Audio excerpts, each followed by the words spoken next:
Célébration de la journée internationale de l'hypertension artérielle à l'hôpital général Adolphe Cissé de Pointe-Noire. Les malades exhortés au dépistage.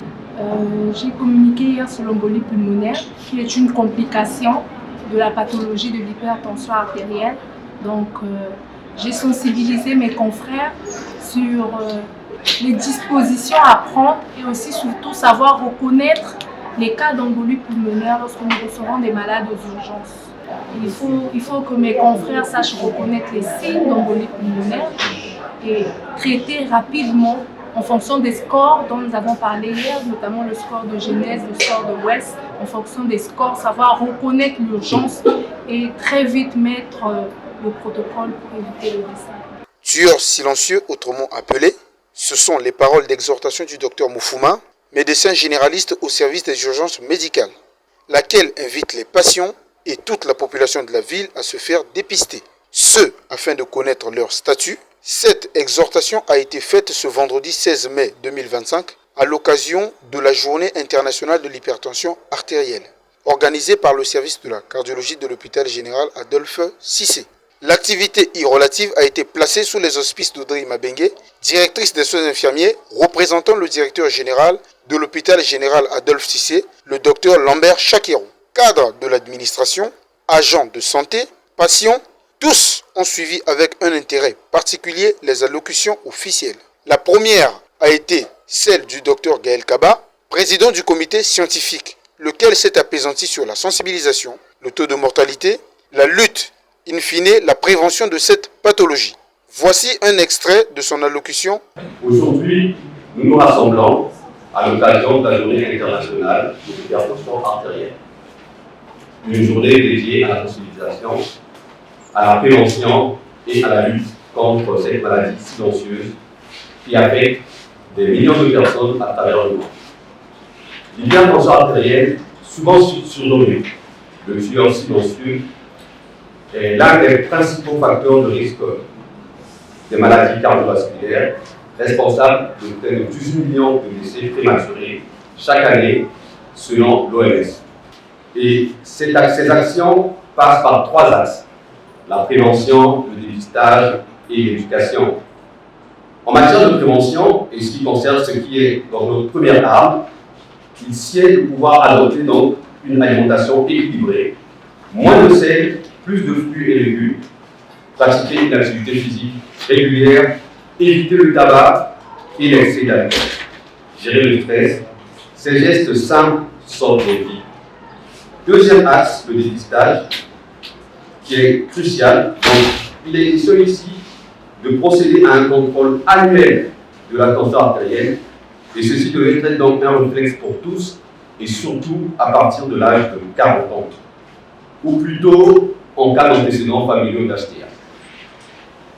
Et pour cela, les pharmacies, les centres de santé ainsi que les campagnes mobiles jouent ici un rôle clé. L'éducation, troisième axe, est là donc pour briser essentiellement les idées reçues. Nous devons dire non, l'hypertension n'est pas une fatalité liée à l'âge. Non, les médicaments ne sont pas la seule solution. Oui, chacun peut agir au quotidien pour protéger sa santé. Puis, s'en est suivi le mot de vertu d'Audrey Mabengue. HGL Info vous propose son extrait.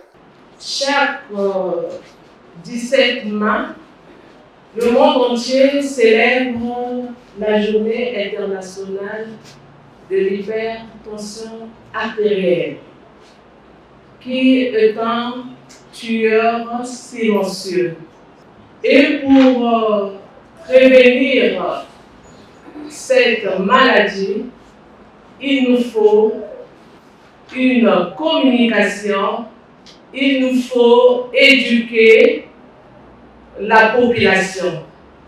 C'est pourquoi aujourd'hui nous nous retrouvons dans cette salle. Je déclare ouverte la journée de la lutte contre l'hypertension artérielle. Cette journée riche en couleurs a été une véritable journée scientifique qui a vu succéder tour à tour à la tribune les experts de santé, lesquels sont venus apporter la lumière sur les zones d'ombre qui empêchent les patients à ne pas se faire dépister. Nous vous proposons quelques extraits des intervenants. Une femme sur 10 des femmes gestantes présentent une HTA gravidique. Et cela c'est une pathologie qui cause plus de mortalité maternelle et fétale. L'HTA gravidique, nous définissons l'HTA gravidique ou l'HTA dans le postpartum immédiat comme une hypertension artérielle, c'est-à-dire la pression artérielle systolique supérieure ou égale à 140 mm de mercure ou la diastole qui est supérieure ou égale à 90 mm de mercure. Ce défaut de perfusion placentaire va générer des complications chez la mère et chez l'enfant.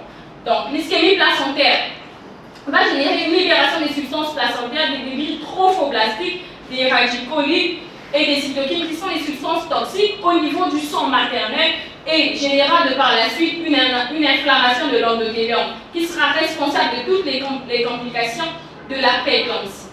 Au niveau de l'enfant, nous verrons que le trouble de perfusion placentaire va engendrer un retard de croissance ainsi qu'un oligoamniose et une mort fétale. Et selon les chiffres de tension, cette hypertension artérielle peut être classifiée de cette manière suivante. On a l'hypertension artérielle optimale. Il y a un changement selon les nouvelles recommandations de la Société européenne de cardiologie 2024.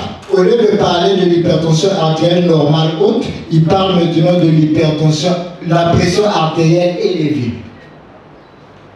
Et comment gérer une crise hypertensive aux urgences médicales? Nous, médecins généralistes, dans la plupart des cas, c'est nous qui sommes au premier palier pour recevoir ces malades hypertension aux urgences médicales. L'une des choses que nous devons savoir, c'est que, en termes de crise hypertensive, autrement appelée HTA sévère par certaines personnes, cela peut être divisé en poussée hypertensive et urgence hypertensive. On parle de poussée hypertensive quand il y a absence de souffrance viscérale, pas d'atteinte neurologique, pas d'atteinte cardiovasculaire, pas d'atteinte rénale ni oculaire, mais plutôt juste des signes fonctionnels comme des céphalées, bourdonnement, vertige et bien d'autres. Suite à ces différentes communications, les participants ont posé quelques questions. Est-ce que l'hypertension, est-ce qu'elle est normale? L'hypertension, qu'est-ce qu'elle peut manger, qu'est-ce qu'elle ne peut pas manger? Après quoi, les experts ont résumé à tour de rôle leur exposé. En fait, cette consommation-là, ça dépend de quelle pathologie vous souffrez également. Parce que ce n'est pas seulement donner de la tension et de la tension. Quand on a la pathologie, vous avez que tu avais la vie classique, n'est pas la pathologie estomac. Maintenant, sur la tension, il y a la tension, il y a la tension. Sur la tension, comme on a parlé sur l'alimentation, on n'a pas dit qu'il y a d'autres produits que tu ne manges pas. Non. Il y a d'autres produits qu'il faut diminuer. C'est comme l'oseille, ça fait partie sûrement de nos légumes.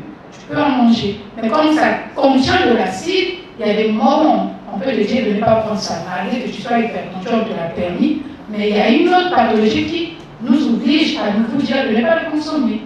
Le clou de cette cérémonie, qui s'est tenue en 2 jours, a été le message du docteur Chizinga, médecin au service de la cardiologie de l'hôpital général Adolphe Cissé. HGL Info, extrait. Le message que je voudrais donner à la population du Congo est celle de comprendre que l'hypertension artérielle n'est pas une fatalité. Devenir hypertendu n'est pas une fin en soi. Devenir hypertendu est une pathologie comme toute autre, mais le secret de l'hypertension artérielle réside sur la prise en charge. Notamment, le patient doit comprendre que si je prends mon médicament tous les jours à la même heure, je vais contrôler ma tension, je vais mieux la maîtriser et je vais vivre longtemps sans atteindre les risques cardiovasculaires, notamment les pathologies cardiaques, les pathologies rénales ou les pathologies cérébrales. Pour votre gouverne, le thème retenu pour cette édition a été agir sur sa tension.